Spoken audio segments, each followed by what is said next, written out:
अस्सलामुअलैकुम। बोल न्यूज़ में खुश आमदेद। मैं हूं सहर फातिमा। हेडलाइंस आप जान चुके हैं, अहम खबर शामिल करेंगे। वज़ीर दाखिला मोहसिन नकवी की सदर मुमलिकत आसिफ अली जरदारी से मुलाकात हुई है। पहलगाम वाक़े के बाद भारत के गैर जिम्मेदाराना इक़दामात के तनाज़ुर में ब्रीफिंग दी गई। सदर ने कौमी सलामती कमेटी के बरवक्त फौरी इक़दामात और फैसलों को सराहा। कौमी सलामती कमेटी के तमाम फैसले कौम के दिल की आवाज़ है, सदर मुमलिकत की जानिब से कहा गया। कौमी सलामती कमेटी ने पाकिस्तानी कौम की उमंगों की तर्जुमानी की है। भारत के बेबुनियाद इल्ज़ामात और गैर मंतकी इक़दामात का कोई जवाब नहीं बनता। मज़ीद तफसीलात जानेंगे आलिजा से। मोहम्मद आलिजा, आगाह कीजिएगा। देखिए, वफाकी वज़ीर दाखिला की सदर मुमलिकत आसिफ अली जरदारी से अहम मुलाकात हुई है। वफाकी वज़ीर दाखिला मोहसिन नकवी की सदर मुमलिकत आसिफ अली जरदारी से अहम मुलाकात में भारत के गैर जिम्मेदाराना इक़दामात के तनाजुर में तफसीली ब्रीफिंग। वफाकी वज़ीर दाखिला मोहसिन नकवी ने सदर आसिफ अली जरदारी को कौमी सलामती कमेटी के फैसलों के बारे में तफसीली तौर पर आगाह किया।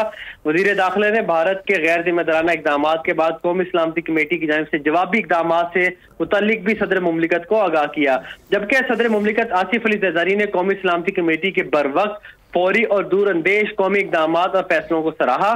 कौमी सलामती कमेटी के तमाम फैसले कौम के दिल की आवाज़ है, ये कहना है सदर मुमलिकत का। कौमी सलामती कमेटी ने पाकिस्तानी कौम की उमंगों की तर्जुमानी की है। पूरी कौम कौमी सलामती कमेटी के फैसलों और इक़दामात के साथ खड़ी है, ये भी कहना है सदर मुमलिकत आसिफ अली जरदारी का। भारत के बेबुनियाद इल्ज़ामात और गैर मंतकी इक़दामात का कोई जवाब नहीं बनता। दुश्मन किसी गलत फहमी में ना रहे। पाकिस्तान का दिफा अल्हम्दुलिल्लाह नाकाबिले तस्खीर है, ये कहना था वफाकी वज़ीर दाखिला मोहसिन नकवी का। जी ठीक है आलिजा, आपका बहुत शुक्रिया। सब्सक्राइब करें और बेल दबाएं ताकि कोई खबर रह न जाए।